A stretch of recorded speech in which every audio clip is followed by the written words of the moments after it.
जन्माद्यस्य यतोन्मयादितरतः अर्थेष्वभिज्ञस्वराट् तेने ब्रह्महृदाय आदिकवये मुह्यन्ति यं सूरयः तेजो वारिमृदां यथा विनिमयो यत्र त्रिसर्गो मृषा धाम्ना स्वेन सदा निरस्तकुहकं सत्यं परं धीमहि सृष्टिस्थित्यप्यहेयां नियतिदृशितमो बन्धमोक्षाश्च यस्मात् अस्य श्री ब्रह्मरुद्र प्रभृतिसुरनरद्वीषशत्रुत्मकस्य विष्णोर्व्यस्ताः समस्ताः सकलगुणनिधिः सर्वदोषव्यपेतः पूर्णानन्दाव्ययो यो गुरुरपि परमश्चिन्तयेतं महान्तं धर्मप्रोज्झितकैतवोऽत्र परमः निर्मत्सराणां सतां वेद्यं वास्तवमत्र वस्तु शिवदं तापत्रयोन्मूलनं श्रीमद्भागवते महामुनिकृते किं वा परैरीश्वरः सद्यो हृद्यवरुध्यतेऽत्र कृतिभिः शुश्रूषुभिस्तक्षणात् निगमकल्पतरोर्गलितं फलं शुकमुखादमृतद्रवसंयुतं पिबत भागवतं रसम् आलयं मुहुरहो रसिकाः भुवि भावुकाः अभ्रमं भङ्गरहितम् अजडं विमलं सदा आनन्दतीर्थमतुलं भजे तापत्रयापहं भवति यदनुभावादेडमूकोऽपि वग्मि जडमतिरपि जन्तुर्जायते प्राज्ञमौलिः सकलवचनचेतो देवता भारती सा मम वचसि निधत्तां सन्निधिं मानसे च अस्मत्कुरुसमारम्भां टीकाकृत्पादमध्यगां श्रीमदाचार्यपर्यन्तां वन्दे गुरुपरम्परां विद्यायां विबुधाचार्यं वेदज्ञानाप्तिचन्दिरं दुर्मतध्वान्तमार्ताण्डं सत्यध्यानमुनिं भजे पञ्चाशद्वर्षपर्यन्तं सततं रामपूजकः श्रीसत्यप्रमोदगुरुराट् भासतां नो हृदम्बरे बन्धुस्त्वं गुरुरिष्टदैवतमिति त्वत्पादपङ्केरुहं प्राप्तं मां परिपालयेति सततं याचे निबद्धाञ्जलिः चित्तं मत्कुणदोषचिन्तनविधौ नूनं मनं मा कृताः श्री सत्यात्मगुरो त्वदङ्घ्रियुगलं हित्वा न मे सद्गतिः यैरहं शुकवत् सम्यक् शिक्षितोऽस्मि कृपालुभिः तान् वन्दे धेनुपाचार्यान् तत्त्वज्ञानार्थसिद्धये श्री गुरुभ्यो नमः हरिः ओम हरिः ओम हरिः ओम स्वस्तिस्तु असेड सन्मंगलानि सन्तु श्लोकैकश्रवणपठनमात्रेण वक्तुश्च श्रोतॄणां निखिलकलिकृतकल्मषापनोदनपटुतरे धर्माद्यखिलपुरुषार्थसाधने भूते अद्य श्रीमद्भागवते प्रोष्ठपदे विवरणारंभे सति किंचित पूर्वकथानुवादः हरिः ओम हरिः ओम हरिः ओम स्वस्तिस्तु श्री गुरुभ्यो नमः।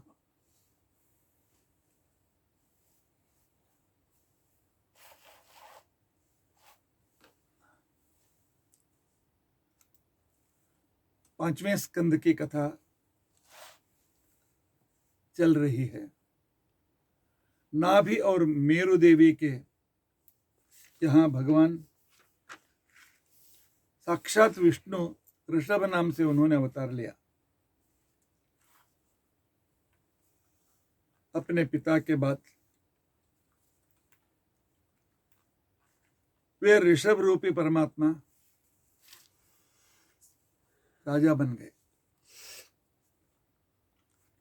उस संदर्भ में इंद्र को क्या हुआ मालूम नहीं, क्या असुरावेश हुआ होगा, कुछ भी हुआ होगा। तो उन्होंने इस राजा से कि आप लोग जो आहुति देते हैं उससे भी ज्यादा आहुति हमें चाहिए। तो ऋषभदेव ने पूछा कि शास्त्रों में जितना कहा गया है हम उतना आपको दे रहे हैं। नहीं नहीं, देना चाहिए। तो उन्होंने कहा शास्त्रों में कहा गया है यस्मात् शास्त्रम प्रमाणम ते कार्याकार्योक्षितो तस्मात् शास्त्रम प्रमाणम ते, हम ज्यादा नहीं देंगे। इंद्र को गुस्सा आया और इंद्र बरसात के देवता है और उसने 21 सालों तक तो इस भारत खंड में एशिया माइनर में बरसात ही नहीं हुआ।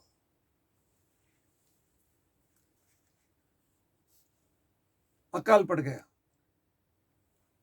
तो ऋषभदेव ने कहा ठीक है, तुम्हारी जरूरत नहीं है। 21 सालों तक वो कृत्रिम बरसात बरसाते रहे, आर्टिफिशियल रेन। आज हम समझते हैं कि आर्टिफिशियल रेन आज की देन है, नहीं, उस समय की भी थी। आप लोग कहते हैं कल्पना होगी, कल्पना हुआ तो कल्पना आती भी कैसे? किसी भी कल्पना आने के लिए तो कुछ ऐसा समान वस्तु तो चाहिए ना। थी इसलिए ये लिखा गया, और वे वेद व्यास जी ने लिखा, उनको गलत लिखने की क्या जरूरत थी? इंद्र हार गया और इंद्र अपनी पुत्री जयंती को ऋषभदेव से शादी करा दी और क्षमा मांग ली। उस जयंती में उस ऋषभ भगवान को 100 लड़के उत्पन्न हो गए। जब उनका अध्ययन हुआ और युवक बन गए, तब ऋषभ ने उनको बुलाया, एक सभा बुलाई और सभी प्रजाओं को भी बुलाया और पूरे राजनीति और अध्यात्म नीति का उपदेश दी। हम आजकल कहते हैं कि प्रजा राज्य की कल्पना आज की है, या जर्मन से रिपब्लिक ऑफ जर्मन से जब प्रजा राज्य की संकल्पना आई है, आजकल के इतिहास में बताते हैं, गलत है। ऋषभ कहते हैं हम जो राजा हैं, हम प्रजाओं के प्रतिनिधि हैं। हमारा कर्तव्य है प्रजाओं से टैक्स लेकर के वह पूरा उन्हीं पर खर्चा करना है, और वह भी ये टैक्स 6% से ज्यादा नहीं रहना चाहिए। आजकल के जैसे 10%, 15%, 30%, कभी कभी 50% भी नहीं, 6% से ज्यादा नहीं होना चाहिए। और हर तरह की व्यवस्था प्रजाओं को कर देना है, और उस टैक्स में राजा अपने लिए कुछ नहीं रखता, कुछ भी नहीं रखना चाहिए अपने लिए। और प्रजाओं का रंजन ही राजा, प्रजानाम रंजनात् राजा, जो प्रजाओं को सुख से रखता है वही राजा। इस तरह के उदार विचार भागवत में हमें देखने के लिए मिलते हैं। भागवत पुराण सिर्फ कहानियों के या काल्पनिक कथाओं का कोई जमघट नहीं है,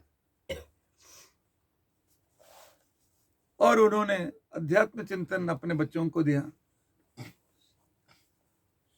जिंदगी में सफलता पानी है, जिसको सफलता पाने की इच्छा है, एक सक्सेस व्यक्ति होने के लिए सबसे पहला उसका साधन है ज्ञानियों की सेवा। महत् सेवां द्वारमाहुर्विमुक्ते। ज्ञानियों की सेवा करने से उसके सभी पाप धुल जाते हैं और उसकी उन्नति शुरू हो जाती है। वह ज्ञानी व्यक्ति महाज्ञानी होने के लिए तुम्हें जो वेदांत सिखाते हैं, जो 4 अक्षर सिखाते हैं, वही तुम्हारे लिए गुरु हैं। विशेष रूप से अध्यात्म ज्ञान देने वाले, शास्त्र का ज्ञान देने वाले आपका गुरु हैं। उनकी सेवा यह द्वारमाहुर विमुक्त, उनके लिए मुक्ति का द्वार, मोक्ष का द्वार खुल जाता है। तमोद्वारम योषिताम संगी संगम, जो संसार में ही आ सकते हैं। मेरी पत्नी, मेरे लड़के, मेरे संबंधी, उनके लिए ही मेरी जिंदगी है। उनको करते करते कभी भगवान के अवकाश कहाँ मिलता है भगवान ध्यान करने के लिए। पूरा दिन पेट पालने के लिए खर्चा करना। ऐसा जो व्यक्ति हैं, वो व्यक्ति तो छोड़ दो, वो तो अनंतमस में जाते हैं। उनके साथ मित्रता करने वाले भी अनंतमस को जाते हैं। जो संसार आ सकता है उसकी भी मित्रता हमें पतन का मार्ग बन जाता है। योषिताम संगी संगम, योषित मतलब स्त्री, स्त्री का मतलब स्त्री पुत्र सब कुछ उसमें आ गया उपलक्षणतया। उनके संग में जो रहते हैं तो उनका संग करने वाले भी व्यक्ति तमोद्वारम, अंधन तमस का दरवाजा उनके लिए खुला है। ठीक है, आपने कहा ज्ञानियों की सेवा करो। उस ज्ञानियों के लक्षण क्या है? किसको हम ज्ञानी माने? महांतस्ते समचित्ताः,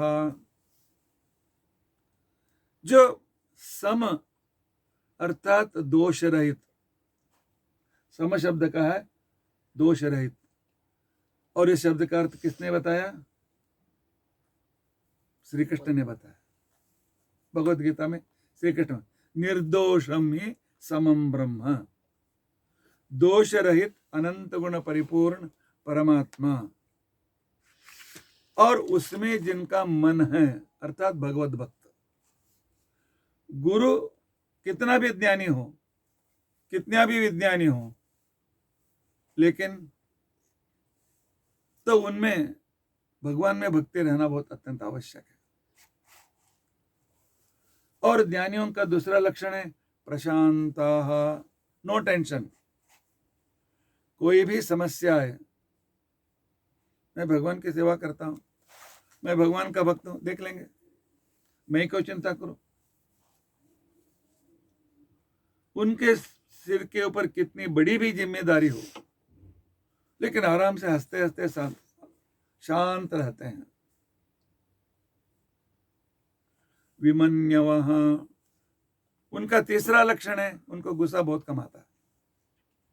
आता नहीं है, आता होता भी शिष्यों के ऊपर, बच्चों के ऊपर जब एक गलती करते तब आता है। और उसके बाद उनका चौथा लक्षण कौन सा है? सुहृदः, अर्थात रोज बिना छोड़े संध्या वंदन, भगवान की पूजा, वैश्वदेव, ब्रह्म यज्ञ, बलिहरण, पाठ प्रवचन, क्योंकि और यज्ञ याग, ये लोग पूरे संसार को पोषित करते हैं। आपने तीसरे स्कंद में इसको देखा। सुहृदः, सुहृदः मतलब जो अपने संध्या वंदन करके कृष्णार्पणमस्तु बोल करके भगवान को समर्पित करता है, 1000 लोगों के लिए प्रकृति अन्न देता है। इन लोगों को 1000 लोगों का खाना खिलाने का पुण्य मिलता है। और भगवान की पूजा करो, कृष्णार्पण भाव से समर्पित करो, 10,000 लोगों को खाना मिलता है। वैश्वदेव से विश्वदेव तक सब कुछ लोग खुश हो जाते हैं, बलिष्ठ हो जाते हैं। देव तर्पण से देवता, ऋषि तर्पण से देव ऋषि, आचार्य तर्पण से आचार्य, पितृ तर्पण से सगले पितृ, और बलिहरण से छोटे से कीड़े मकोड़ों से लेकर के भी सभी को अन्न देने का, इसलिए वो पूरे संसार का मित्र बन गया, उसके सुहृद कहते हैं। विमन्यवः सुहृदः साधवो ये, वे साधु रहना चाहिए, वे किसी का अपमान नहीं करते हैं और अपमान हो ऐसा अपना काम भी नहीं करते हैं। कोई उनका अपमान करे ऐसा काम भी नहीं करते।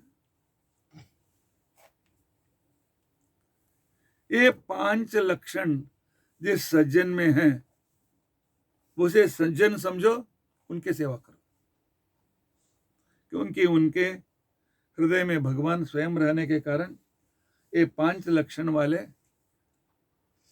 जो ज्ञानी हैं, ये ज्ञानी चल प्रतिमा माने जाते हैं, भगवान के चलता फिरता भगवान माने जाते हैं। और जैसे जैसे अध्ययन आगे बढ़ता है, भागवत आदि ग्रंथों का श्रवण आगे बढ़ता है, तब हर एक वस्तु में, हर एक व्यक्ति में भगवान को देखना शुरू करो। सर्वत्र मद्भाव विचक्षणेन ज्ञानेन विज्ञान विराजतेन, सब जगह मुझे जब देखना शुरू करते हैं, सब जगह मेरा अनुभव करने लगते हैं, अरे कितना दानशूर है, इसमें भगवान निश्चित है, या कितना अच्छा प्रवचन देते हैं, उनमें भगवान अवश्य हैं। सर्वत्र मद्भाव विचक्षणेन ज्ञानेन विज्ञान विराजतेन, विज्ञान अपरोक्ष ज्ञान, पहले शास्त्र का ज्ञान, सब जगह भगवान का अनुभव, और उसके बाद अपरोक्ष ज्ञान जब उन्हें प्राप्त होता है,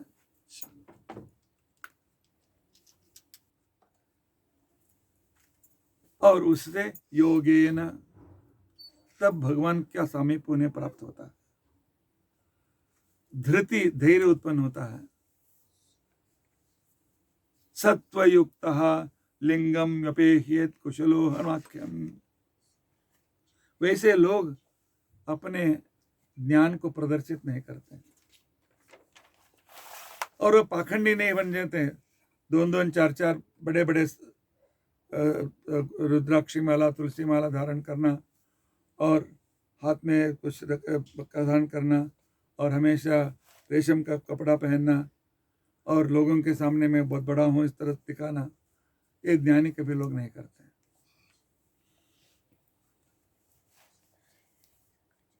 और आदमी को, प्रत्येक व्यक्ति को अच्छा गुरु बनना चाहिए, अच्छा बंधु बनना चाहिए, अच्छा पिता बनना चाहिए, अच्छी माँ बननी चाहिए, और अच्छा कुलदेवता बननी चाहिए, अच्छा पति बनना चाहिए। ये सब अच्छे कभी बनते हैं?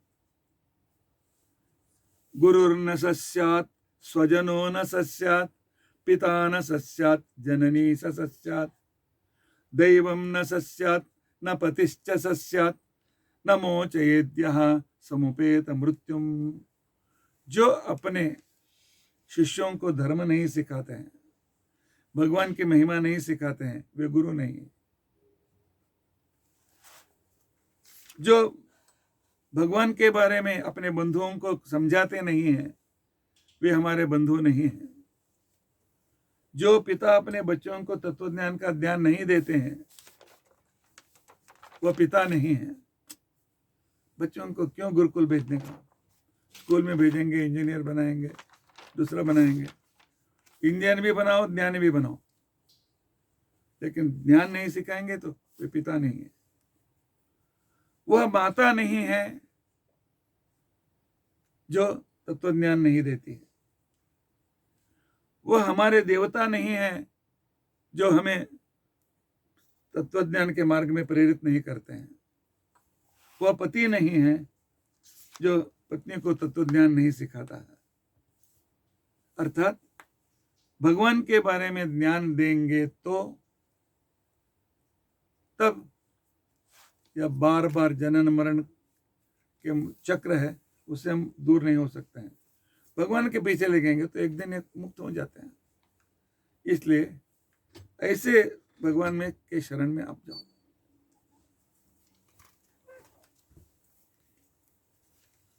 मैंने इसको कहते हैं ऋषभ गीता, जो कम से कम 50 से 60 श्लोकों में है। उनमें से 3 श्लोकों का विवरण मैंने तुमको दिया।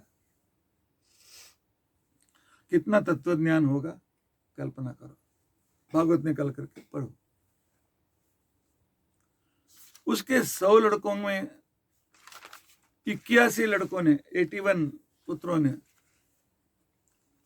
पिताजी से कहा, पिताजी हमें राज्य नहीं चाहिए, हम यज्ञ याग करने वाले कर्मकांडी बनेंगे और पूरे संसार में पूजा, यज्ञ, याग इत्यादि प्रचार करेंगे, हमको अनुमति दे दीजिए। पूरे संसार का उपकार करने के लिए वे निकल पड़े। और 9 पुत्र थे, कवि, हरि, जयंता, पिप्पलायना, आविर्होत्र, द्रुमिल आदि जो 9 उनके पुत्र थे। उन्होंने कहा हम तत्वज्ञानी बनेंगे और पूरे संसार को तत्वज्ञान का उपदेश करने के लिए हम चले जाएंगे। तो 100 में कितने लोग गए? 90, 10 रह गए। 10 में सबसे पहला लड़का था, उसका नाम था भरत। उसी भरत से भारतवर्ष ऐसा नाम आया है। इतिहास में लिखा जाता है दुष्यंत के पुत्र के भरत से भारत का नाम आया है, गलत है। दुष्यंत से भी ये पहले हैं। उनके पहले इसका, हमारा देश का नाम था अजनाभ वर्ष। इसके कारण वह भारतवर्ष ऐसा नाम पड़ा। तो उसके 9 भाई उनके साथ रख चुके थे। उनका नाम था कुशावर्त, इलावर्त, ब्रह्मावर्त, आर्यावर्त, मलय केतु, भद्रसेन, इंद्रस्पृक, विदर्भ, कीकट। तो उसने क्या किया, इस भारतवर्ष को जो अफगानिस्तान से लेकर के लंका, जावा, सुमात्रा, ऑस्ट्रेलिया, अर्धा रशिया, अर्धा चीन, इसको उसने 10 भागों में विभाग किया।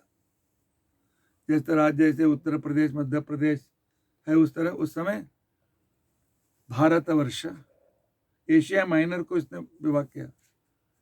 और कुशावर्त, इलावर्त, ब्रह्मावर्त, आर्यावर्त, मलय केतु, भद्रसेन, इंद्रस्पृक, विदर्भ, कीकट। कीकट का मतलब है कर्नाटक, महाराष्ट्र, विदर्भ, महाराष्ट्र। कीकट का मतलब है कर्नाटक, तमिलनाडु, तेलुगु देशम इत्यादि। इंद्रस्पृक गुजरात और भद्रसेन बहुशः मध्य प्रदेश का आधा भाग, मलय केतु उड़ीसा। आर्यावर्त तो उत्तर प्रदेश का गंगा यमुना का किनारा, ब्रह्मावर्त गंगा के ऊपर का भाग, इसको सब पूरा नाम आ गया। और भरत राजा बन गया, उनको उनका प्रदेश दिया, वो भी उनके उस प्रदेश में राजा बन गए। अफगानिस्तान से लेकर के यहाँ स्वयं भरत राजा था, बहुत अच्छी तरह से राज्य उसने किया। एक दिन में उसके मन में आया अभी बस सब कुछ छोड़ करके जाना। अपने लड़कों में पूरा भारत देश को विभाग कर दिया और वहां से सब कुछ छोड़ करके, पूरा हुआ कोष था, राजकोष था, भरा हुआ कोष था, अंतपुर में अनेक स्त्रियां, अनेक महिषियां थी, अनेक रानियां थी, पुत्र संबंधी, सबको छोड़ करके वह आजकल के नेपाल को निकल गए। नेपाल में जहां गंडकी नदी है, उस गंडकी की नदी के किनारे वे रहने लगे। रोज गंडकी नदी में स्नान करने का, जहां पर शालिग्राम मिलते हैं, जहां एक विशेष तरह से कीट हैं, वे शिलाओं को छेद करके चक्राकार, अंदर अनेक तरह के चक्राकार करते हैं, शालिग्राम क्षेत्र उसे बोलते हैं। रोज सुबह उठने का, स्नान करने का, संध्या करके तपस्या करने के लिए बैठना। कभी खाया नहीं खाया, उनकी तपस्या चल रही थी। लेकिन भगवान हमेशा में हमारी परीक्षा लेते हैं। एक दिन नदी में स्नान कर रहे थे, एक गर्भिणी हिरन पानी पीने के लिए वहां पर आई और वह पानी पी रही थी। पीछे से उसे सिंह का ध्वनि उसके कानों में पड़ गया। उसने समझा सिंह मेरे पीछे आ रहा है, तो इसके लिए उसने यहां से पानी के उस ओर के लिए छलांग मारी। लेकिन जब नदी के बीच में ही थी, उसको गर्भस्राव हो गया, बच्चा पानी में गिर गया और वहां उससे उसका तोल गया और वहां पर पत्थर के ऊपर गिर करके सिर फूट करके वो मर गए। तो भरत ने सोचा कि अनाथों का संरक्षण करना भी एक धर्म है। तो वे गए, उस बच्चों को लेकर आए, किनारे पर ला करके पोछा इत्यादि किया, उसको वहां से अत्यंत कोमल घास को भी खाने के लिए दिया, बाजू में बिठाया और आंख बंद करके जब शुरू किया, तब उन्होंने सोचा मैं आंख बंद करके बैठूंगा तो कोई कुत्ता आकर के, कोई सियार आकर के, नहीं कोई दूसरा हिंस्र पशु आकर के, भेड़िया आकर के उसे खा लेंगे तो क्या करें। इसके लिए आंख खोल करके जप हुआ, तब मन चंचल हुआ। और बाद में उन्होंने पूछा मैं आंख खोल करके बैठा तो पीछे से कोई मृग आकर के इस पे पकड़ा तो क्या करें। तो इसके लिए वे घूमते हुए जप करना शुरू कर दिया। जब आदमी स्थिरासन से थोड़ा भी हिलता है, एकाग्रता निकल जाती है। इसके लिए स्थिर आसन में हमें बैठना चाहिए।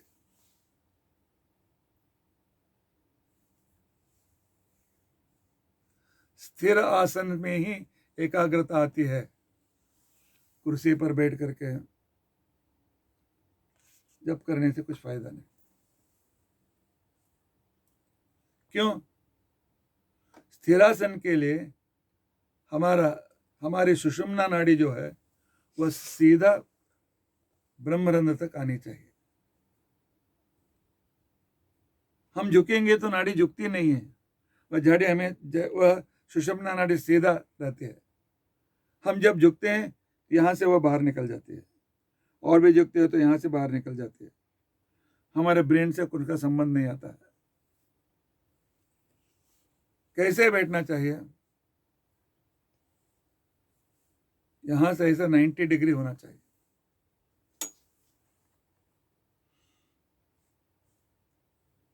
नाइन्टी डिग्री ठीक तरह से बैठना चाहिए। ऐसा बैठने से ही अपने आप पेट अंदर चला जाता है। देखो, बैठो, पेट अंदर चला जाता है, छाती फूक जाती है, और दोनों पैरों पर हाथ रखेंगे। इसको स्थिर आसन बोलते हैं। इस आसन में योग शास्त्र में अनेक आसन कहे गए, लेकिन श्रीमदाचार्य जी ने कहा है या तो वज्रासन, या तो सुखासन, पद्मासन या वीरासन।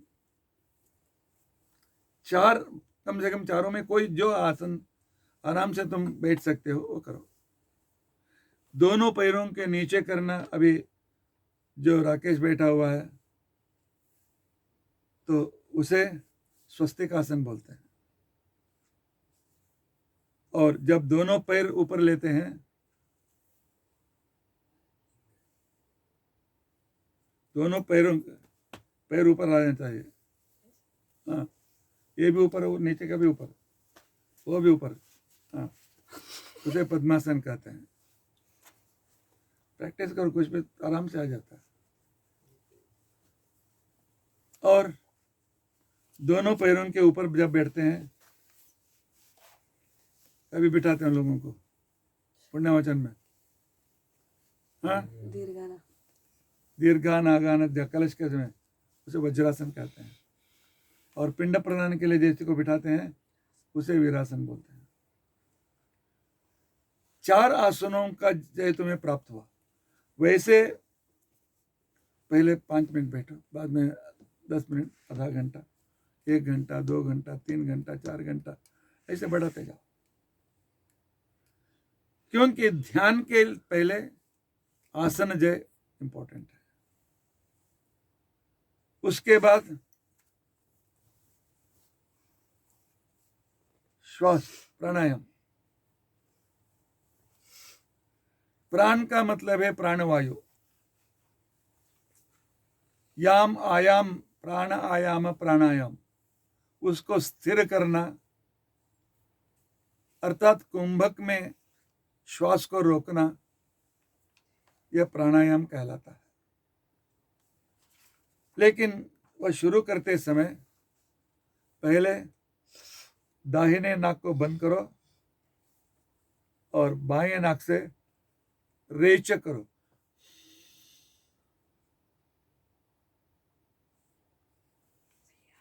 पूरा हवा बाहर चली गई।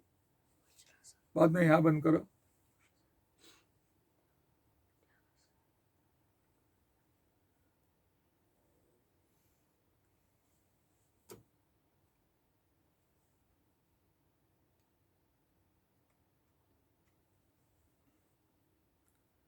आराम से जब तक रख सकते हो रखो,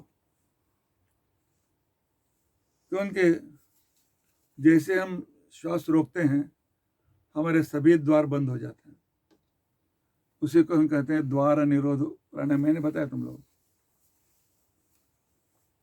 द्वार निरोध प्राणायाम उसे बोलते हैं। लेकिन तुम बल से रखे गए तो किसी द्वार से वह बाहर निकल जाता है। फोर्स किया तो तब वह द्वार डैमेज होने का संभव रहता है। इसके लिए आराम से धारण करते हो, बाद में आहिस्ते से शुरू में, बाद में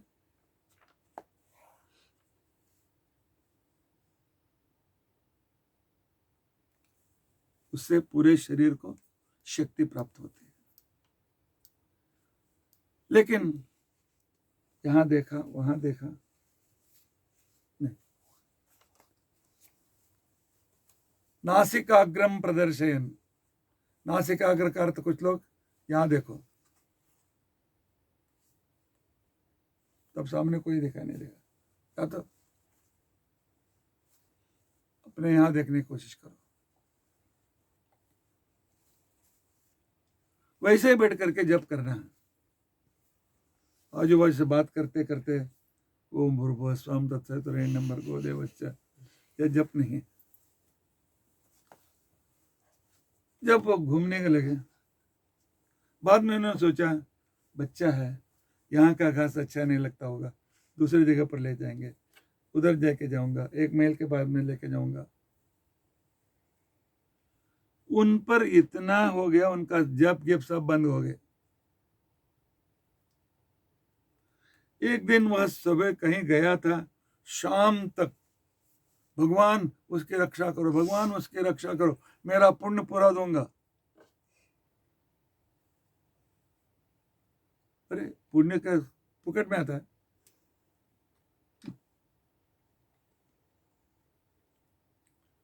बस उसी की चिंता में रहने लगे। आदमी की आयु समाप्त हो जाती है, मरणासन हो गए, सोए हुए थे, उठ नहीं सकते थे। सामने वह हिरन था। उस हिरन को देखते ही मेरे जाने के बाद इसको कौन देखेगा, उनकी मृत्यु हो गई। यम यम वापि स्मरन् भावम त्यजत्यन्ते कलेवरम तम तदेव कौन्तेय सदा तद्भाव भाविता। हिरन का जन्म उन्हें प्राप्त हुआ। जो व्यक्ति सब कुछ छोड़ करके, सर्वसंग परित्याग करके जब तपस्या के लिए आया था, पूरा राज्य को, विश्व, पत्नियों को, पुत्रों को, संपत्ति, लेकिन एक हिरन के मोह में पड़ गया। यह मोह जो है वह गलत है। हमको किसी के मोह में पड़ जाते हैं, या तो मोबाइल के मोह में पड़ जाते हैं, या तो सिनेमा देखने में पड़ जाते हैं, या तो टाइम पास करने के मोह में पड़ जाते हैं। ये सभी हमारे लिए घातक है। लेकिन वह जब राजा था, उस समय उसने षण्णवती श्राद्ध किया था। पूरे साल में 96 श्राद्ध जो करते हैं पितरों के लिए, उनको जाति स्मृति, मतलब अगले जन्म में, पीछे जन्म की याद रहती है। षण्णवती श्राद्ध जो करते हैं उनके लिए। षण्णवती श्राद्ध का मतलब क्या है? 96 एक श्राद्ध हुआ, संवत्सरिक श्राद्ध, और उसके बाद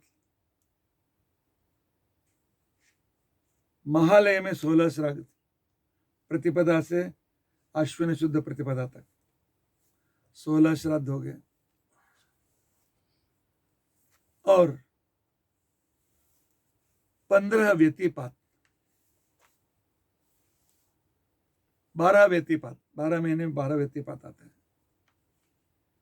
और 12 वैधृति, व्यतिपात योग, वैधृति योग।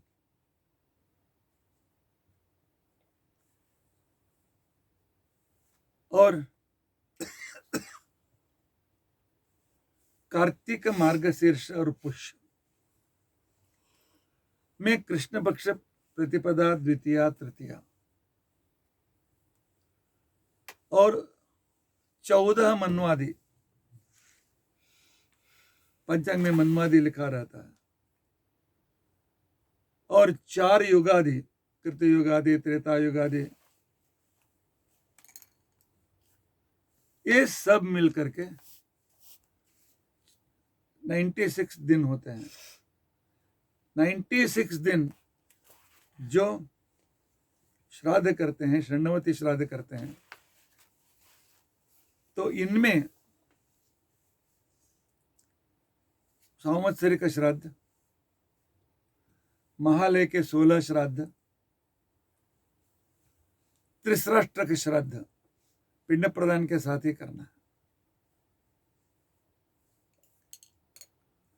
उसके बदले दूसरे श्राद्ध जो हैं, इतिपात वैधृति इत्यादि, वह श्राद्ध आम श्राद्ध या ब्रह्मार्पण श्राद्ध की विधि से कर सकते हैं। इस तरह जो करते हैं, अगले जन्म में उन्हें जाति स्मृति रहती है, अर्थात पूर्व जन्म के मैं क्या था, क्या बन गया, कैसे कितनी साधना हुई, कितने विघ्न आए, कहाँ पर मैं रुका हूँ, कहाँ से आगे बढ़ना चाहिए, उसको सब याद आ जाती है।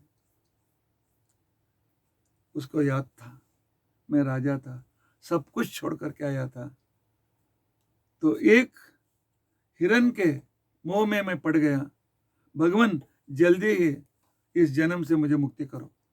तो हिरण के जन्म में रोज भगवान के ध्यान में बैठे थे, कुछ खाना खाए थे, कहीं पर बैठ करके भगवान का ध्यान करते थे। और उसके बाद तीसरे जन्म में वे एक ब्राह्मण जिसकी 2 पत्नियां थी, पहले पत्नियों में 10 लड़के थे, दूसरे पत्नी के 11वां लड़के के रूप में इनका जन्म हुआ।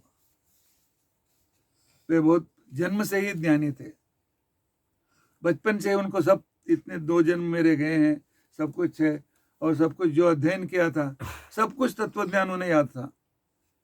तो उन्होंने सोचा कि मैं किसी को, मैं पंडित हूँ, समझाएंगे तो तब लोग मेरे पीछे पड़ जाएंगे। तो उन्होंने कहा कि मैं पागल के जैसे रहूंगा, मेरे पास कोई भी नहीं है, एक पागल, एक जड़ रूप के रूप में रहेंगे। वे बैठते थे, बिना बुलाते नहीं आते थे, नहीं बुलाया तो खाने के लिए भी नहीं आते थे। तो खाने के लिए बैठते थे तो जितना डालते थे उतना सबका खा जाते थे। पिता रहने तक पिता ने उनको देखा, उनका योगक्षेम देखा। जब पिताजी मर गए तब उसके जो सौतेले भाई थे, उन्होंने अपने पिता की जो भी उनका अस्थि संपत्ति थी अपने विभाग कर लिया, इसको कुछ भी नहीं दिया। कुछ दिनों तक खाना डालते थे, बाद में बासी खाना डालने शुरू कर दिया। लेकिन वो भगवान के ध्यान में रहने के कारण बासी खा लेता था, उसको उसका ज्ञान ही नहीं था। बाद में उसको कहा, खाली पकड़ के तुम क्यों खिलाने का, तुमको जाओ खेत की रक्षा करो। खेत में बैठा है, वह बहुत अच्छा हुआ, यहाँ पर किसी का भी विघ्न नहीं है। भगवान का ध्यान करते रहा, तपस्या करता रहा। एक समय में एक जंगली राजा अपनी काली माता के लिए एक पुरुष बलि लाने के लिए किसी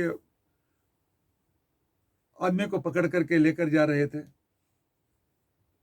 तो बीच में कुछ असावधानी से वह आदमी भाग गया।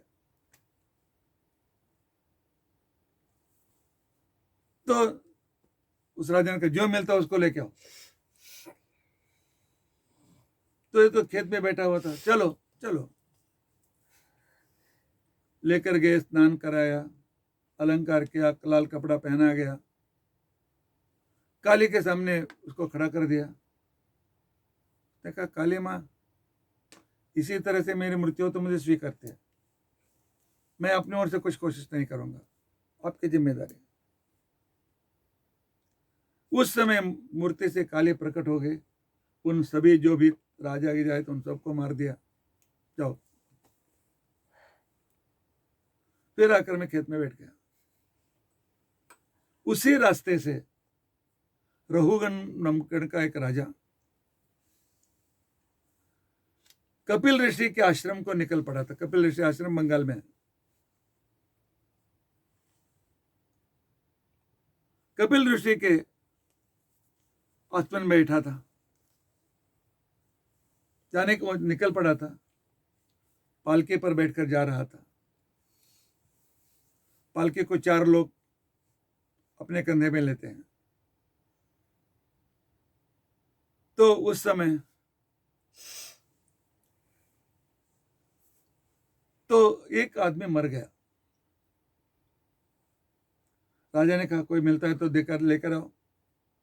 खेत में बैठा था, उसको लेकर आ गए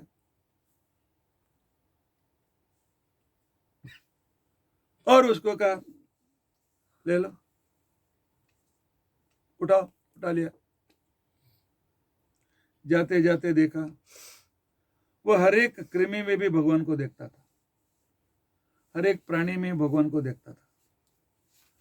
बीच में कोई चींटी आ गई तो वहां से उसको ऊपर से उड़ी मारता था, पैर के नीचे आने नहीं देता था।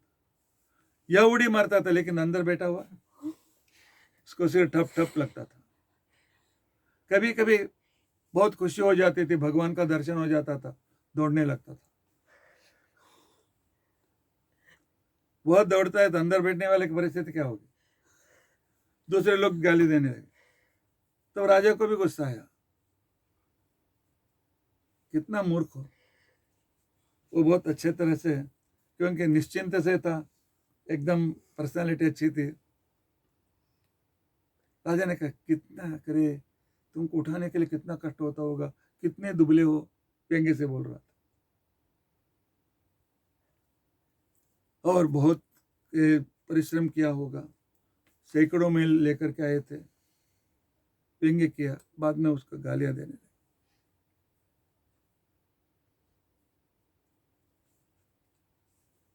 फिर भी वो चलता था, गाली खाते हुए चल रहा था।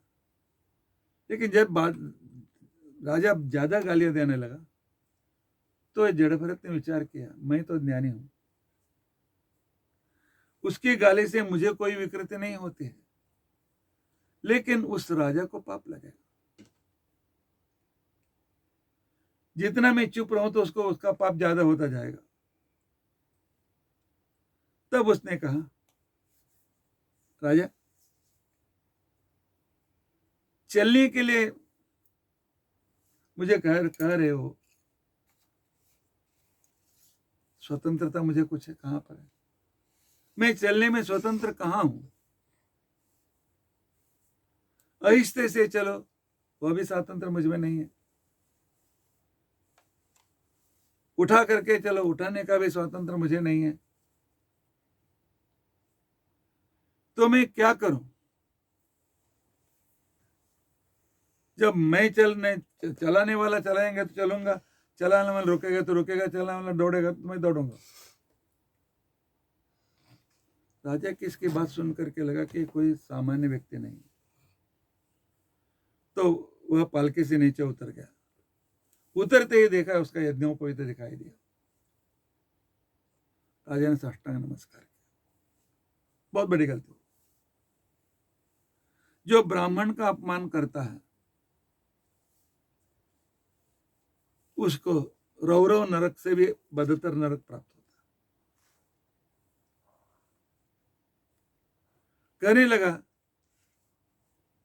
व्यक्ति आपका नाम क्या है? उसने कहा जड़ा भरत। जड़ा भरत जी क्षमा कर, मुझसे बड़ी गलती हो गई। ना हम विशंके सुरराज वज्रात, न त्रक्षशूलात्, न यमस्य दंडात्, नाग्निर्कसोमानिलवित्तपास्त्रात्, शंके भृशं ब्रह्म कुलापमानात्। जड़ भरत जी, मुझे इंद्र के वज्रायुध से कोई भय नहीं है, शंकर के त्रिशूल से भी मुझे भय नहीं है, यम के दंड से भी मुझे भय नहीं है, न आग से, न सूर्य से, सूर्य के ताप से, क्योंकि सब लोग मिलकर क्या करते हैं? मुझे अकेले को मारते हैं। लेकिन ब्रह्म कुलावमानात्, किसी ब्राह्मण, सात्विक ब्राह्मण, सच्चे ब्राह्मण, उसकी निंदा हम जब करते हैं तब पूरा कुल विनाश होता। तो इसके लिए पूरे कुल का विनाश न हो, आप मुझ पर क्षमा करें। आप कौन है?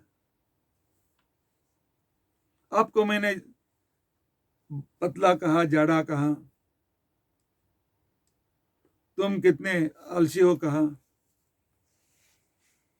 गुस्सा क्यों नहीं है तुम्हें? गुस्सा आना चाहिए था ना।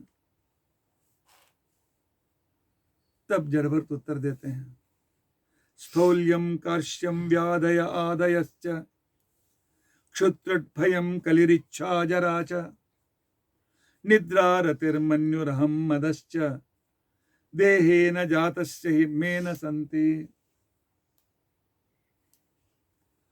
आपने मुझे गाली दिया? मुझे कहाँ गाली दिया? नहीं दिया तुमने, क्योंकि मैं तुम्हें कहाँ दिखाई देता हूं? मैं मतलब जीव अंदर है, उसको आपने देखा है? उसका रूप कैसा तुम्हें मालूम है? आपने गाली दिया मेरे शरीर को। यह शरीर तो मेरे भाड़े का घर है, भाड़े के घर को कितने भी बोलो, मैं क्या करूं?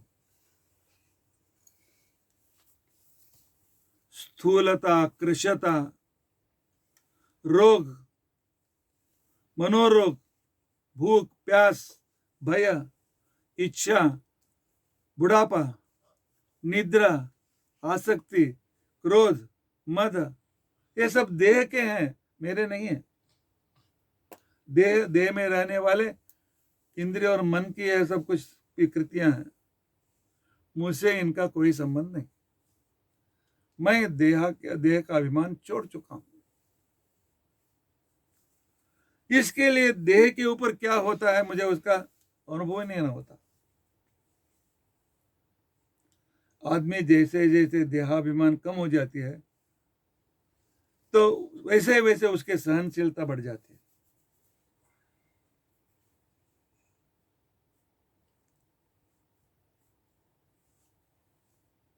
हमारे स्वामी जी के लिए 20 साल पहले एक छोटा सा ऑपरेशन का संदर्भ आया। हमारे स्वामी जी इंजेक्शन नहीं लेते, हमारे स्वामी जी एलोपैथी दवा नहीं लेते, क्योंकि वो शूद्र का पानी रहता है इसलिए। लेकिन उस ऑपरेशन जरूरत था, अनिवार्य थी। उन्होंने डॉक्टर से कहा अनस्थेसिया मत दो, ऐसे करो, मैं सहन कर लेता। वे अपने हिप्नोटिज्म से काटा गया जो था, अपेंडिक्स का था, निकाल गया। 10-15 मिनट का ऑपरेशन था। फिर उसको एक हाँ हूं कुछ नहीं, वो उसे कहते हैं देहाभिमान छोड़ने। जब तुम आराम से सोए हुए रहते हो, तुम्हारे पॉकेट से कोई कुछ लेकर गया तो कोई क्या मालूम पड़ता था? तो इसके लिए देहाभिमान मुझे नहीं है, इसलिए मुझे दुख भी नहीं होता, सुख भी नहीं होता, तुम कितना भी गाली दो चले। तब राजा पूछता है यह कैसे हो सकता है? जीव कैसे अविकृत हो सकता है? परमात्मा भगवान के अंदर ही है। हमें दुख हुआ तो उसे भी दुख होना चाहिए, हमें सुख मिला तो उसको सुख मिलना चाहिए, हमको पीड़ा हो तो उसको भगवान को पीड़ा होना चाहिए। क्यों? एक पात्र है, यह शरीर एक भांडे के जैसा है, उसके अंदर पानी है, चावल डाला गया है, वे सभी जीव परमात्मा समझो। जब इस भांडे को आग से हम गर्म करते हैं तो अंदर का पानी भी गर्म हो जाता है, अंदर का चावल भी पक जाता है। उसी तरह भगवान को भी वो दुख होना चाहिए। स्थाल्यग्नितापात पयसोभितापा तत्तापतस्तंडुल गर्भरंधि देहेन्द्रिया श्वासे सन्निकर्षात् तत्संस्कृति पुरुषस्यानुरोधात्। तब जड़भरत उत्तर देते हैं वैसा नहीं। चावल के बदले पत्थर का टुकड़ा डाल के देखो, पकता है क्या? कोमल हो जाता है क्या? नहीं। पत्थर ऐसा है एकदम एकाग्र, सब अपने इतना घट पकड़ के, उसके अणु इतने हैं डेंसिटी में है,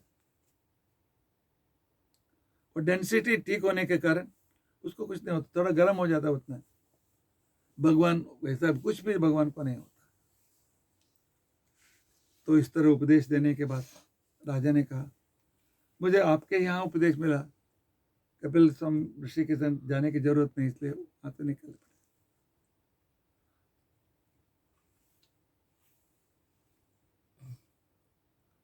बीच में परीक्षित राजा पूछते हैं, आपने इतना सब द्वीप देश इत्यादियों का वर्णन किया, इसमें पवित्र स्थल कौन सा है?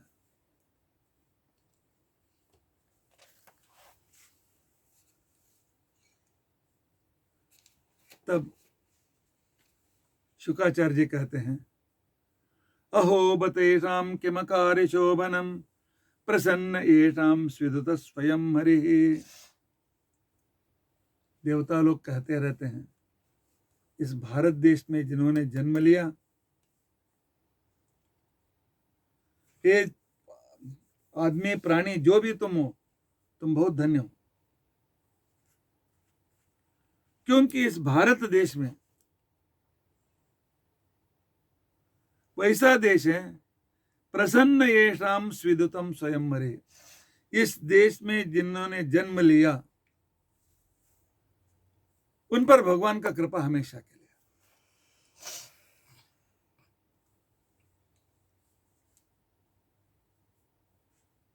यैर्जन्म लब्धम नृषु भारत राजरे, जिन्होंने भारत के आंगन में जन्म लिया, वे जल्दी से जल्दी अध्यात्म चिंतन से भगवान को प्राप्त करते हैं। मुकुंद सेवोपैकम स्पृहात्म भी, जिनको देवताओं लोगों को भी अपनी साधना करना है, अपनी साधना को आगे बढ़ाना है, भारत देश में अवतार लेना पड़ेगा। रामावतार के साथ या कृष्ण अवतार के साथ उनका अवतार लेना पड़ेगा, क्योंकि यह अत्यंत पवित्र देश है। यह देश पवित्र क्यों?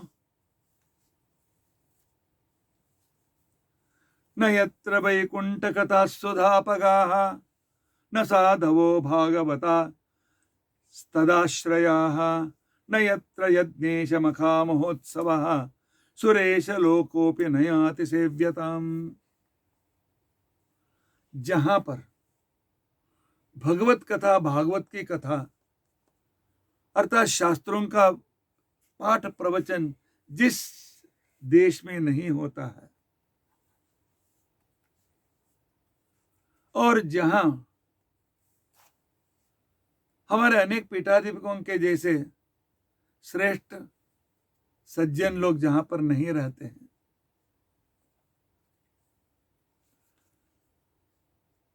न साध न भागवता तदाश्रयाः, भगवत भक्त जहां पर बहुत कम रहते हैं, जहां पर बड़े बड़े यज्ञ याग होम हवन नहीं होते हैं, जहां पर अनेक मंदिर और महोत्सव नहीं होते हैं, वह देवलोक हो तो भी त्याज्य है। तो विदेश को त्याज आराम से बोल सकते हैं। वहां पर जहां पर यवन धर्म ही मेन उस देश का धर्म है, भारत ही एक निधर्मिक राज्य, ऐसे वो लोग बोलते हैं। दूसरे से भी या क्रिश्चियन धर्म मानने वाले देश हैं या मुसलमान धर्म मानने वाले देश हैं, तो वह कर्मभूमि नहीं है। यही एक भारत ही कर्मभूमि है। यह कर्मभूमि होने के कारण यहीं पर साधना पुण्य कमाने के जैसे होता है। आजकल विदेश में रहते हैं हमारे अच्छे, बहुत अच्छे लोग रहते हैं, वे कहते हैं हम भी हरिकथामृतसार पढ़ते हैं, हम भी भागवत पढ़ते हैं, हम भी होम हवन जप तप पूजा सब कुछ करते हैं। तो शास्त्र कहता है कि वह कर्मभूमि न होने के कारण वहां किया हुआ आपका जो भी पूजा पुनस्कार श्रवण भजन जो भी है, उस पुण्य से अगले जन्म में भारत भूमि में जन्म मिलता है। जब यहां जन्म मिला है, वहां जाएंगे तो प्रमोशन नहीं हुआ, डिमोशन हो गया।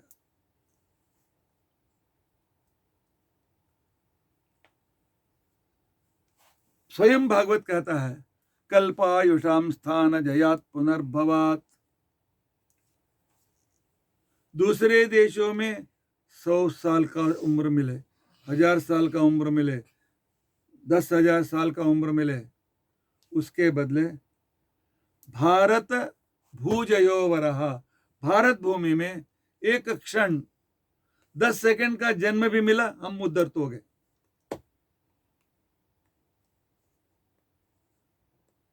क्षणेन मर्त्येन कृतम मनस्विनः, इस भूमि में एक क्षण तपस्या धर्माचरण हम जो करते हैं वह कर्मभूमि भगवान भारत को छोड़कर दूसरे देश में तो अनेक साल करने के समान है। इसके लिए आदमी को भारत देश में ही रहने कुछ पैसे कम मिलते हैं, यहाँ पर कठिनाई ज़्यादा है, वहाँ पर बहुत पैसे मिलते हैं। लेकिन पैसे के लिए हम जाएंगे तो हाँ, अगला जन्म वहाँ जाकर धर्म किया तो अगले जन्म फिर भारत में जन्म लेंगे, नहीं किया तो और भी दुख नरक इत्यादियों की ओर प्राप्त करोगे। और वह खर्च करने का जगह है और यह कमाने का जगह। तो आजकल के लोग पूछते हैं कि भगवान ने ऐसा क्यों किया, पार्शियलिटी नहीं है क्या? भारत के ही मुकुंद सेवोपयकम प्रहात्म भी प्रसन्न येषाम स्विदुतम स्वयं मरि, इन लोगों के ऊपर क्यों खुश है? दूसरे देशों के लोगों के ऊपर खुश क्यों नहीं है वो? तो इसके लिए उत्तर है, आप घर बांधते हैं, एक को क्या कहते हैं बेडरूम, दूसरे को क्या कहते हैं ड्राइंग रूम, तीसरे को कहते हैं स्टोर रूम, चौथे के कहते हो किचन। यदि तुम्हें भक्ति हो तो एक छोटा सा भगवान के लिए मंदिर, और एक स्नान गृह बाथरूम, और दूसरा रेस्ट रूम। तुम रेस्ट रूम में ही जाकर गंदा क्यों करते हो? ड्राइंग रूम में करो, पार्शियलिटी करते हो ना तुम। एक रूम पे पार्शियलिटी क्यों? वहीं पर खाना क्यों बनाते हो? बाथरूम में खाना बनाते हो? इसलिए भगवान ने पूरे संसार को विभाग किया है कि कुछ देश ऐसे हैं भोग भूमि, जहां पर अमीर रहते हैं, अमेरिका या लंदन इत्यादि जो देश हैं जहाँ पर बहुत पैसे मिलते हैं, बहुत सुख साधन है, आराम से घर बना सकते, बहुत डॉलर मिलते हैं। यह तुम पुण्य को खर्च करने के लिए तुम गए हो, पर्स खाली हो रहा हो, उसको भोग भूमि बोलते हैं, और इसको कर्म भूमि बोलते हैं हिंदुस्तान को। और दूसरे जो हैं क्रिश्चियन हिंदू छोड़ करके दूसरे धर्म के जो देश हैं वो सब यातना रूम है, क्योंकि वहां अपने उनके देव को छोड़ करके दूसरे सब मारने योग्य हैं। रोज 5 बार अजान में यही कहते हैं कि एक ही यह देवता है, इसको मानने वाला ही को जिंदा रहने का अधिकार है, इसको जो नहीं मानेगा उसको जिंदा रहने का अधिकार नहीं है। और जो इनको न मानने वाले सभी काफिर हैं, उनको मारने से स्वर्ग मिलता है। जैसे हम गायत्री मंत्र रोज कहते हैं तत्सवितुर्वरेण्यम, उनकी प्रार्थना में यही है और रोज 5 बार बोलते रहते हैं, तो वहां जाकर पैसा कमा करके तुम क्या करोगे? और वहां तुम्हें एक क्षण में भी, कुछ ऐसे मिडल ईस्ट देश हैं, वहां पर तुम्हारे साथ धर्म की किताब मिल गया, जेल में डाल देते हैं।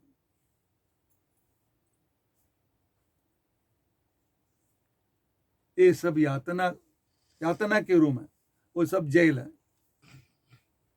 और यह एक है देवग्रह, देव पूजा का ग्रह है। भगवान इतना पूरा विश्व उसका घर है ना, तो उसने इसको बनाया, तो इस पर से करने का ये भगवान की आज्ञा है। घर बनाने वाला वही है, यजमान वही है। तो उन्होंने कहा कि तुम्हें जो भी साधना करना है यहाँ करो। इसके लिए सभी अवतार जहां पर हो गए, भारत देश में ही हुए। कुछ लोग कहते हैं इंडोनेशिया में नरसिंह अवतार हुआ, लेकिन इंडोनेशिया भी भारत देश में ही था पहले। भगवान के अवतार भी इन्हीं जगहों पर हुआ है, इसलिए एक कर्मभूमि है। दूसरे अपने अनुसार के लिए कुछ भी बोलते हैं तो ठीक है। और यह देश ऐसा है, स्वल्पमप्यस्य धर्मस्य त्रायते महतो भयात्।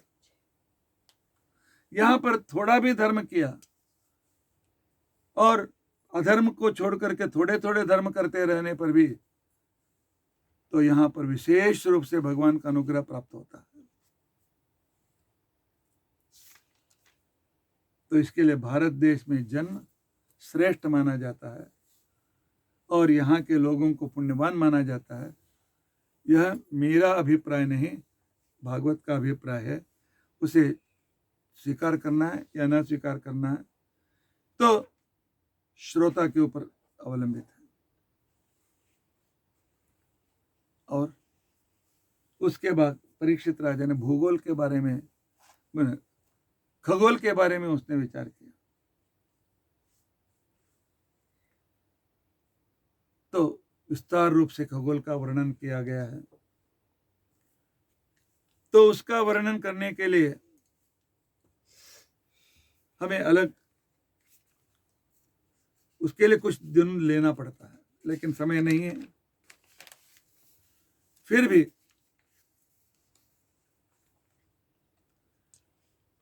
तुम भागवत में कहते हो कि सूर्य घूमता है, सूर्य पूरब में उदित होता है, पश्चिम में अस्त होता है, लेकिन एक्चुअल क्या है? सूर्य स्थिर है, पृथ्वी घूमती है।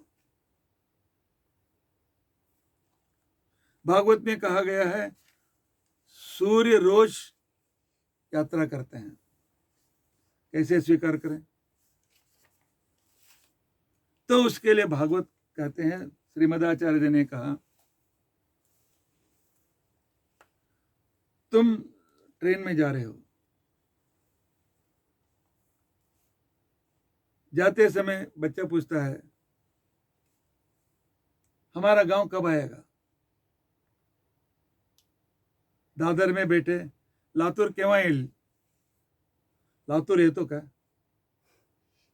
लातूरला तुम्हें जाता, और जब गाड़ी फास्ट जाती है तब तुमको क्या लगता है? गांव जा वो भाग रहे हैं। ध्यान दो, तुम्हारी गाड़ी जा रही नहीं, तुमको मालूम नहीं पड़ता है।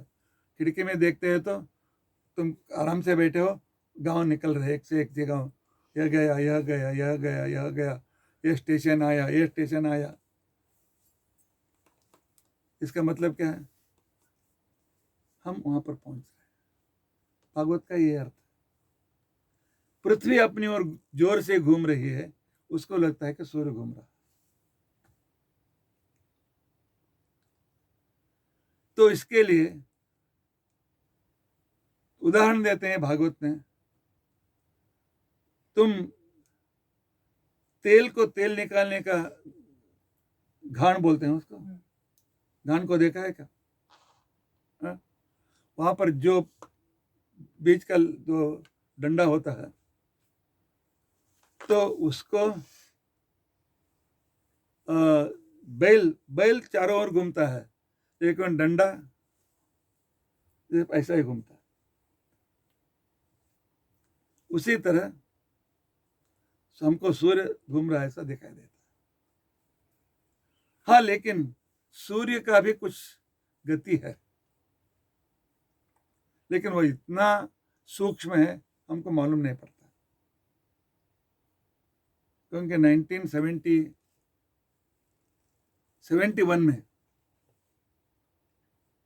तिरुपति यूनिवर्सिटी से 2 प्रोफेसरों ने संशोधित किया कि सूर्य भी हिलता है, सूर्य को भी सूक्ष्म गति है, लेकिन जैसे पृथ्वी घूमता हुआ दिखाई देता है वैसा वह दिखाई नहीं देता। तो भागवत शास्त्र के विरुद्ध कुछ भी नहीं बताता। भागवत में कहा गया है सूर्य के एक लक्ष्य योजन के ऊपर चंद्रलोक है। यह भी कैसे मानना चाहिए? चंद्रलोक पहला है और सूर्य बहुत ऊपर है। भागवत का विरोध आता है, अरे हमने नहीं कहा चंद्र ग्रह, नहीं कहा चंद्रलोक कहा। हम जो चंद्रलोक को गए, चंद्रलोक जाकर आए, यह लोक नहीं है। हर एक के मुख्य ग्रह का उपग्रह है चंद्र है। हमारे पृथ्वी के लिए एक चंद्र है, शनि के लिए, गुरु के लिए 6 चंद्र 10 चंद्र उनके लिए है। वो उपग्रह है, वो चंद्रलोक नहीं है, वो चंद्र ग्रह है। सूर्यलोक, उसके ऊपर सूर्यलोक, उसके ऊपर चंद्रलोक। लोक अलग है और ग्रह अलग है। और इतना ही कहा गया है कि चंद्र से 2 लाख योजन के दूर में शुक्र है, उसके 2 लाख योजन के बाद बुध है, उसके बाद 2 लाख योजन के बाद सूर्य है, उसके 2 लाख योजन के बाद कुज है, उसके 2 लाख योजन के बाद गुरु है, उसके बाद शनि है। सबसे अंतिम ग्रह शनि है। और उसके बाद सप्तर्षि मंडल है, उसके बाद ध्रुव मंडल है। और ये सभी आकाश में स्थिर हैं। कैसे? शुंशुमर नामक भगवान ने उन सबको पकड़ करके रखा। जब अमावस्या के दिन चांदनी गिनती कुछ नहीं रहती है, टेरेस पर जाकर के बैठो तो वहां पर तुमको बुध, गुरु, शुक्र, मंगल सब दिखाई देते हैं। नक्षत्र भी दिखाई देते हैं, अश्विनी, भरणी, कृत्तिका। एकदम ध्रुव ग्रह से नीचे की ओर देखो, तुमको लगेगा एक बिच्छू ऐसा ग्रह है, बाद में ऐसे ऐसे ऐसे ग्रह के हैं, और नीचे आकर के ऐसा घुमा करके बैठा हुआ, यहाँ तक पूरा ग्रह मंडल दिखाई देता है। इसी को कहते हैं शुंशुमार चक्र। इसके लिए रोज जो शुंशुमार मूर्ति की पूजा जो करता है तो बाजू में रख करके छोड़ देता है, तो नहीं करता है तो रोज नवग्रह पूजा का फल उसे मारता। तो शुंशुमार प्रतिमा रखना ही चाहिए पूजा में। इस तरह भूगोल, खगोल इत्यादियों का उन्होंने वर्णन किया। इतना ही नहीं तो अतल, इसके बाद उन्होंने पूछा ऊपर के लोक कौन से हैं? भूवर लोक, सुवर लोक, जनवलोक, तपोलोक, सत्यलोक, उनका भी वर्णन आता है, जो आजकल के ज्योग्राफी में कुछ भी नहीं है। उसके बाद पृथ्वी के नीचे की ओर अतल, वितल, सुतल, तलातल, महातल, रसातल, पाताल, इन लोकों का वर्णन आता है। तलातल, महातल, पाताल, इन पूरा का विवरण, अर्थात भागवत में पूरा भूगोल, खगोल और सभी लोकों का इतना ही नहीं, अतल में कौन रहता है? अतल में मय का पुत्र बल जो पृथ्वी के नीचे, वितल में हाटकेश्वर नाम का लिंग है, हाटकेश्वर नाम का राजा वहां पर राज्य करता है। सुतल में बलि चक्रवर्ती है, आपके भूगोल में मिलता है। तलातल में स्वयं मय राजा वहां पर राज्य करता है।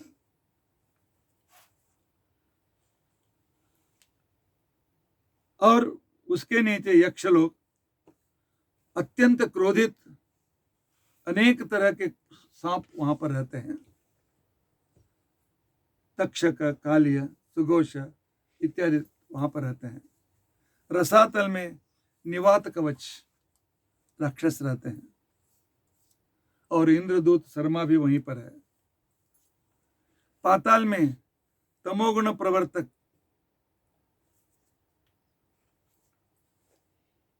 तो अनंत देवता है,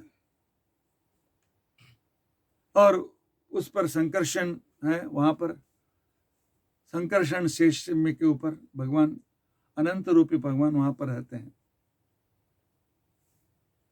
और वहां पर नागकन्या, विद्याधर, अनेक महर्षि भी वहां पर वास करते हैं। इसका पूरा भूगोल खगोल का वर्णन जो 5वीं कक्षा से लेकर के MA PhD को भी उतना विषय नहीं है, उतना पूरा विषय 5वें स्कंद में आया। इस 5वें स्कंद को आपको सीखने के लिए बहुत अभ्यास करना पड़ता है।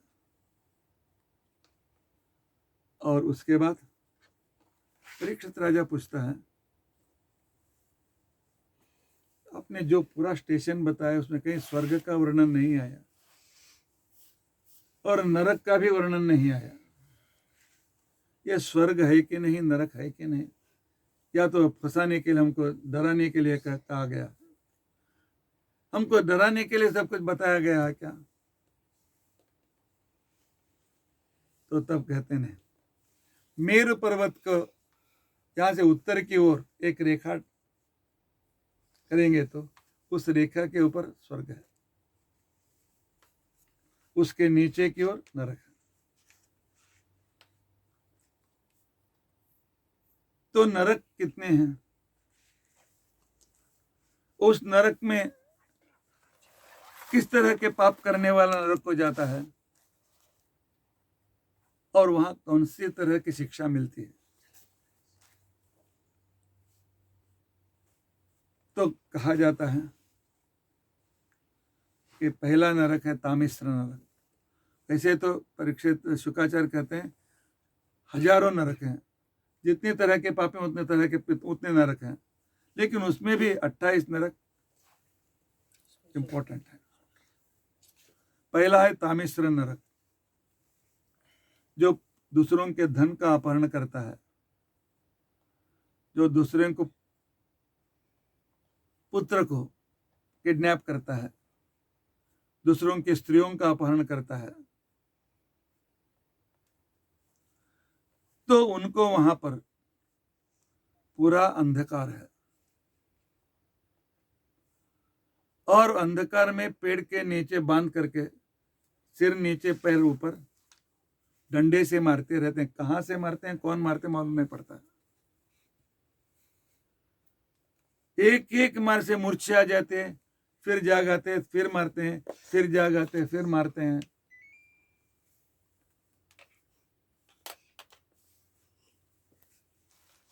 और दूसरा नरक है अंधतामिश्र, जो दूसरों के फंसा करके उनके पैसे ले लेते हैं, अर्थात दूसरों को फंसा कर फुकट के पैसे जो लेते हैं, और परस्त्रियों पर जो ध्यान देते हैं और उनका अपमान जो करते हैं,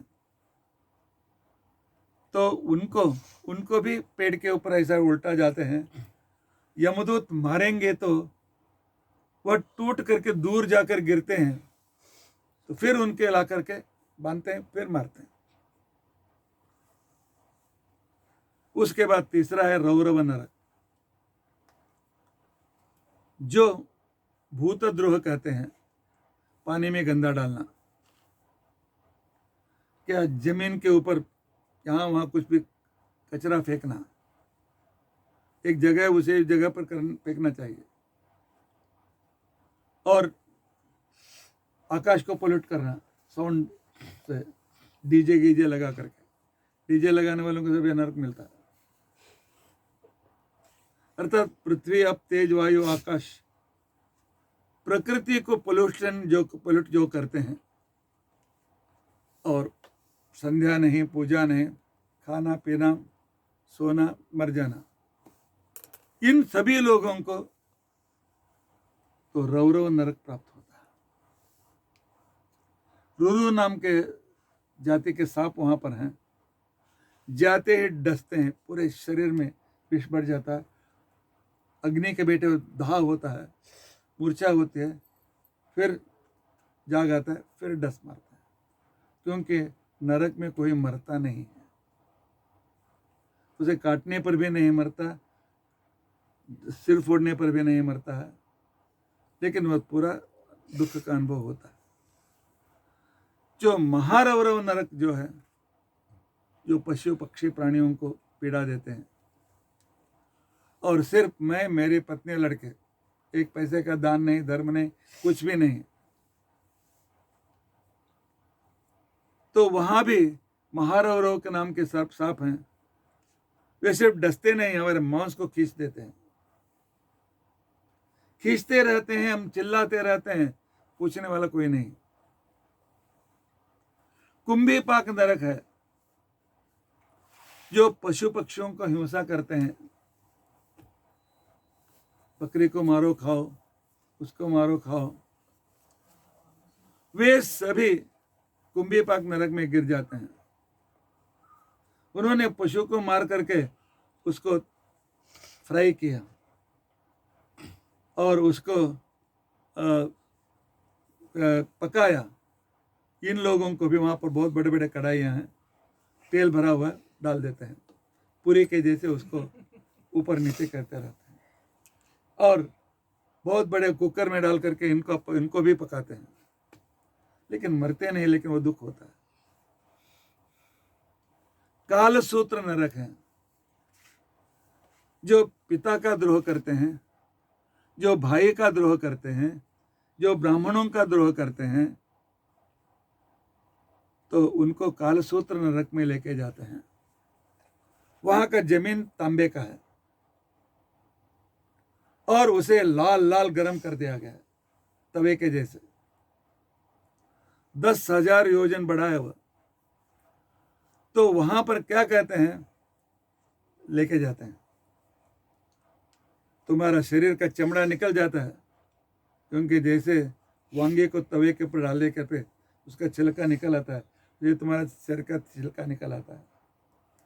तो थोड़ा ठहरते हैं, फिर आ जाता है, फिर ऐसे घुमाते रहते हैं, तुम्हें भी वहां पर तवे पर घुमाते रहते हैं।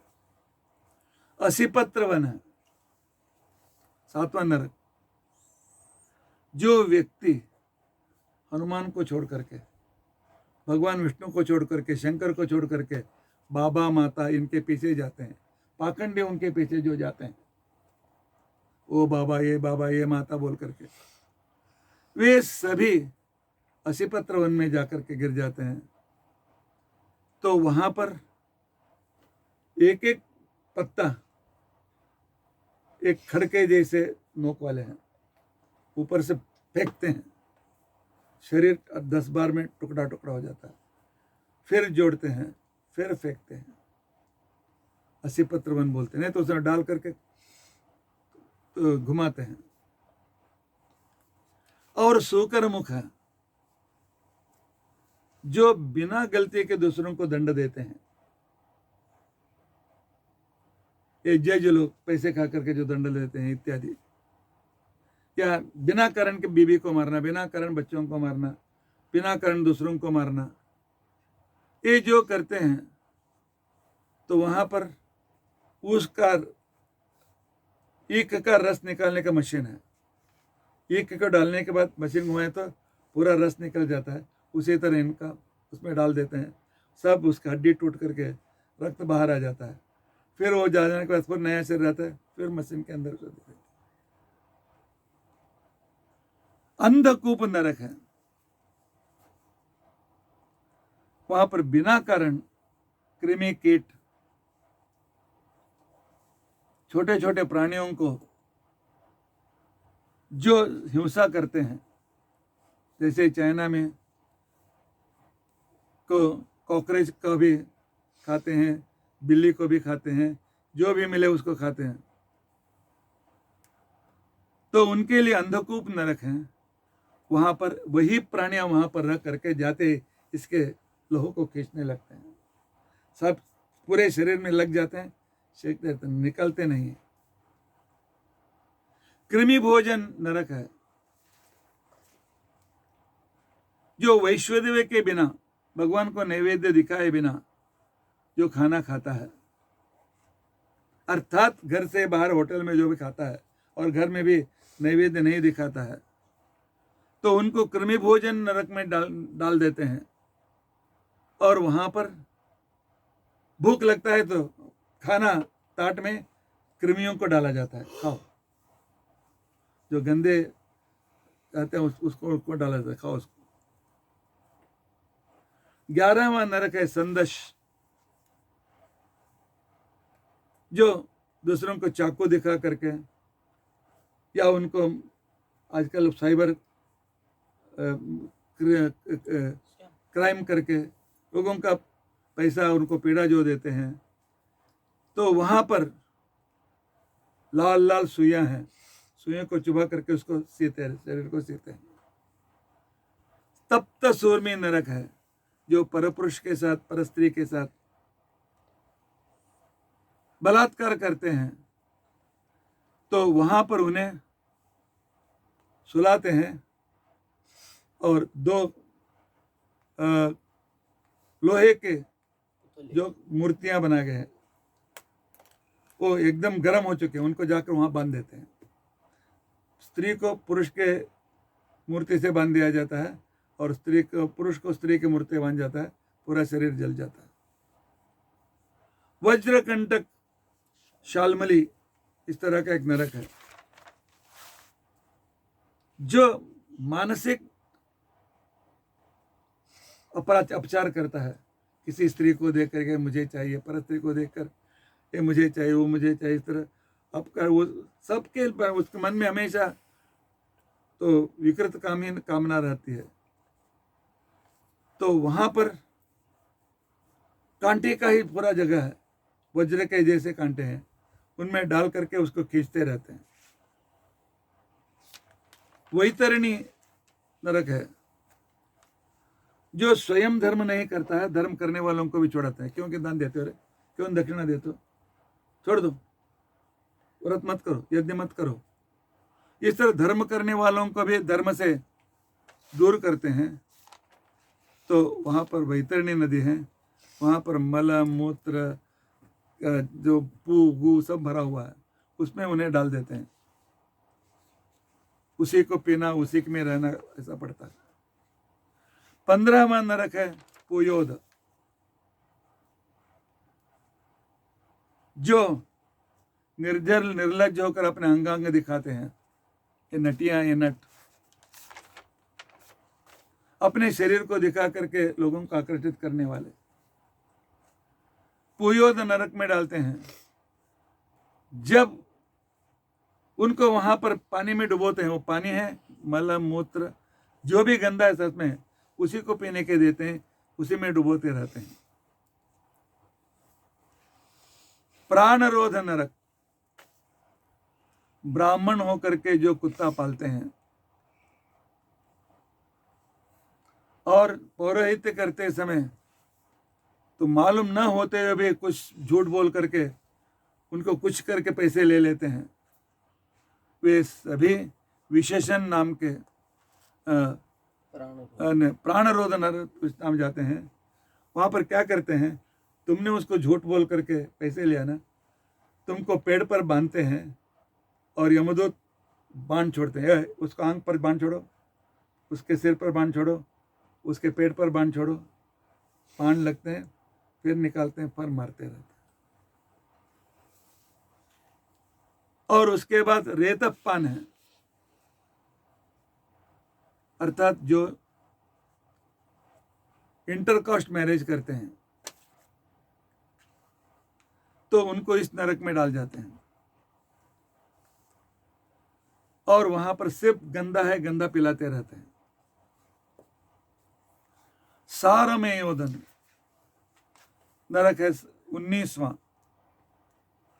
जो दूसरों के घर को जलाते हैं, विष देते हैं, लूट करते हैं। वहां पर बड़े बड़े दांत वाले कुत्ते हैं,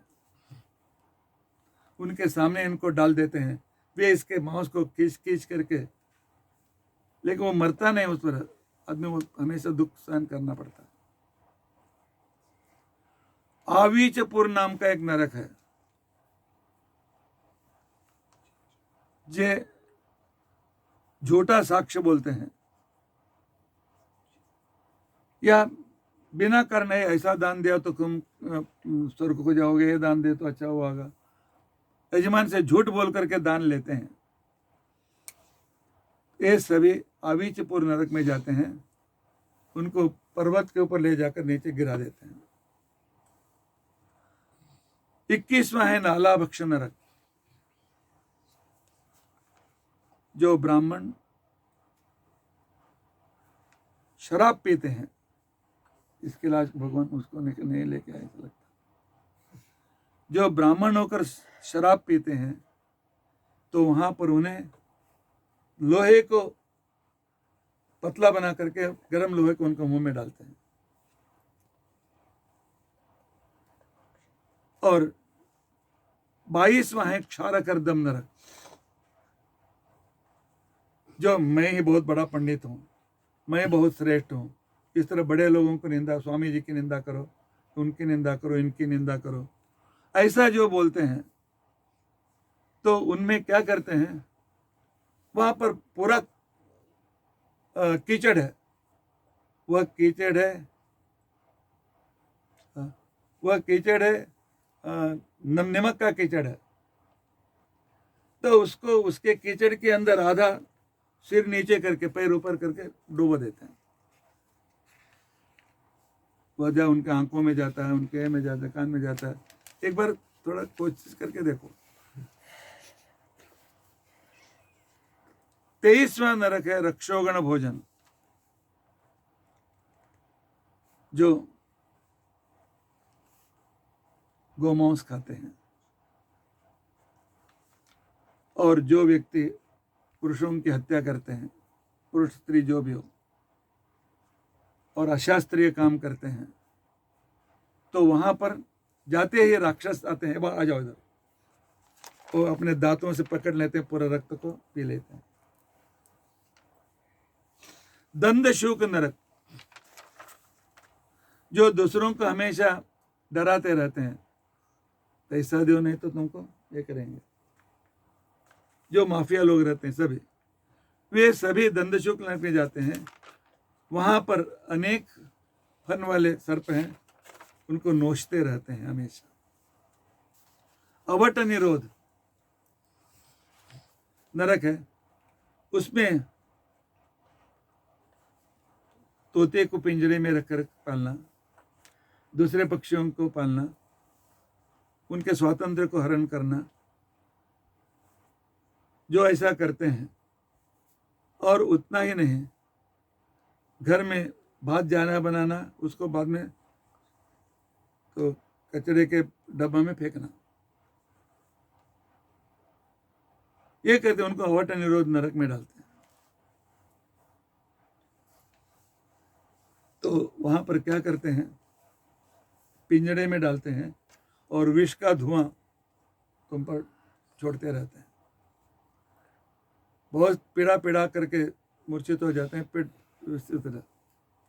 पर्यावर्त नरक है, जो अतिथियों का अपमान करते हैं, तो वहाँ वक्रतुंड नाम के पक्षी हैं, आकर के आंख को कान में डसते रहते हैं, चोंच मारते रहते हैं। और 28वां नरक है सूची मुख नरक, जो सब पर संशय करते हैं। पत्नी को पति पर संशय है, ये पैसे कहीं दूसरा बात देता होगा। पत्नी पर संशय, ये औरत पैसा खर्चा करती है। दूसरे पिता के ऊपर संशय, माता के ऊपर संशय। पैसे के दृष्टि से दूसरों सबसे शत्रुत्व करने वाला जो व्यक्ति है, तो यह सूची मुख नरक में जाकर गिर जाता है। वहां पर क्या करते हैं, पर दर्जियों का दुकान है वहां पर, तो जाते ही काटते हैं सीते हैं, काटते हैं, पैर काटते हैं फिर सीते हैं, कान काटते हैं फिर सीते हैं। एक बार करके देखेंगे। 19वां नरक। परीक्षित राजा कहता बस इसके आगे मैं सुन नहीं सकता। बाद में परीक्षित राजा ने कहा, इस पूरे लिस्ट देखने के बाद सब लोग एक न एक 2-4 लिस्ट में हैं, है क्या नहीं? तो क्या सब नरक में जाते हैं? नहीं, इन पापों के लिए प्रायश्चित हैं। प्रायश्चित करने से हम नरक से चूक जाते हैं। तो प्रायश्चित क्या है, कैसा होता है, मेन प्रायश्चित क्या है? तो 6वें संग में कहना शुरू करते हैं शुकाचार्य जी। वह क्या है, हम कल सुनेंगे। श्री कृष्णार्पणमस्तु।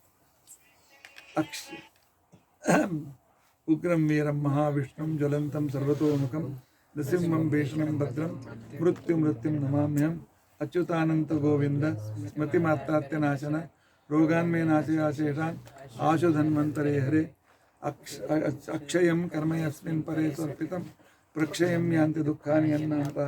अक्षरो योजन सर्वदेवामृता कुक्षयं यस्य विश्वमसदाचारिकं प्रीणयामो वासुदेवं देवतामण्डलाखण्डमण्डलम्। श्री कृष्णार्पणमस्तु। श्री कृष्णार्पणमस्तु।